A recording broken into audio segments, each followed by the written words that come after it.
Hey friend, welcome to the session of learning. In this session, in continuation to the environmental impact on health and wellness, I will today deal with the air quality, how it is going to affect our health and wellness. Now, poor air quality often resulting from pollution can lead to respiratory problems, cardiovascular diseases, and other health issues.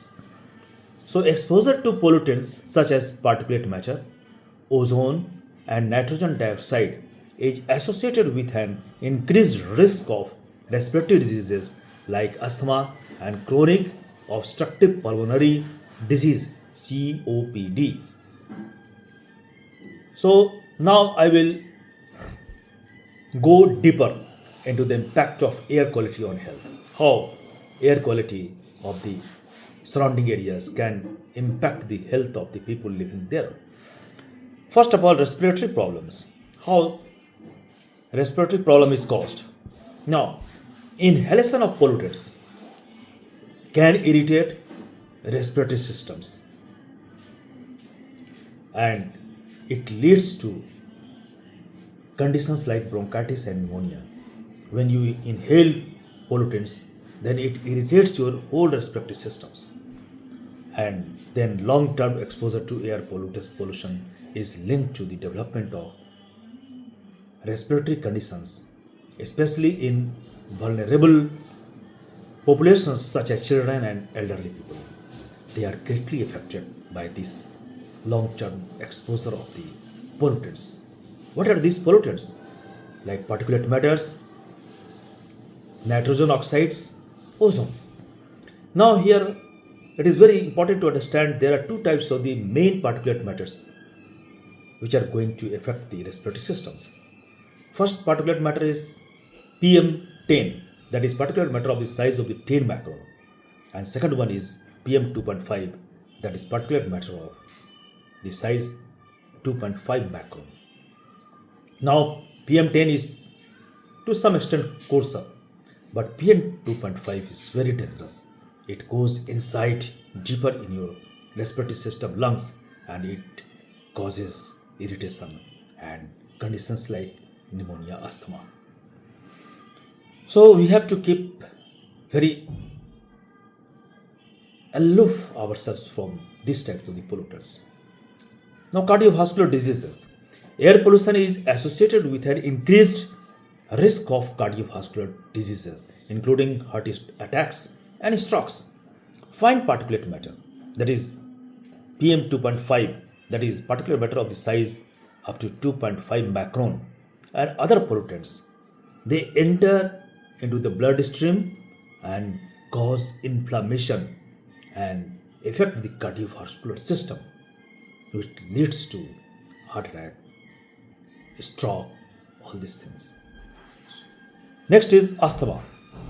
Individuals exposed to air pollutants are at high risk of developing asthma, and existing asthma patients may experience worsened symptoms. It is actually very dangerous for the persons who are suffering from asthma. Children living in the areas with high level of pollution may be more susceptible to developing asthma.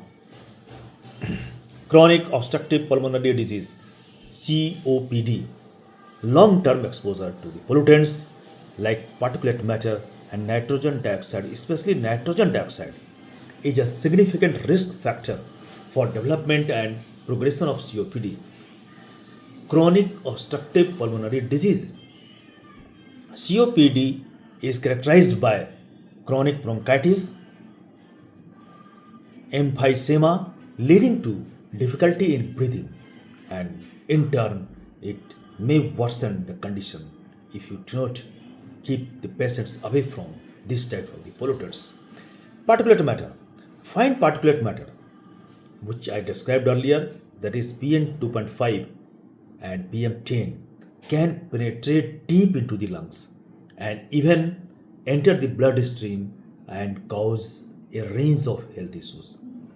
Particulate matter is associated with respiratory and cardiovascular problems as well as adverse effects on pregnancy outcomes. Next, the most important is ozone pollutant. Ground level ozone, a major component of smog, can cause respiratory problems, particularly in vulnerable populations, that is, children and elderly persons. Ozone exposure is linked to the aggravation of asthma and other respiratory diseases. It is also very dangerous. Nitrogen dioxide, NO2. NO2 is common air pollutant which emit from the vehicular emissions and also industrial processes. Prolonged exposure to high levels of nitrogen dioxide is associated with increased respiratory symptoms and can contribute to the development of respiratory diseases. Impact on vulnerable populations. Who are they? Children, the elderly, and individuals with pre existing health conditions are more susceptible to the adverse effects of poor air quality. Prenatal exposure to air pollution has been linked to adverse birth outcomes and developmental issues in children. Development of the children, but they are not fully capable to develop.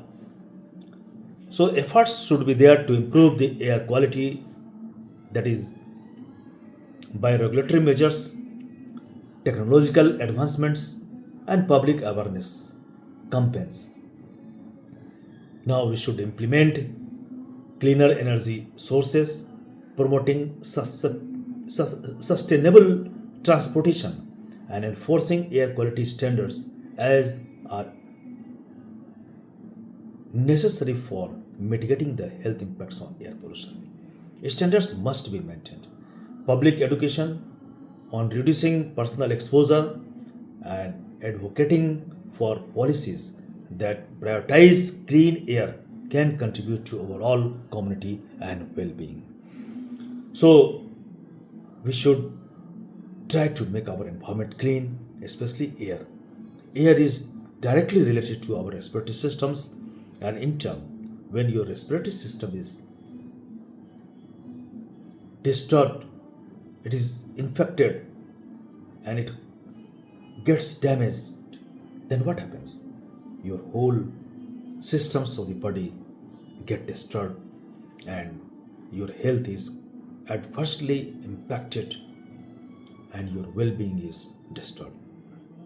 So try to keep your air clean and do necessary steps for improving the air quality. Thank you very much.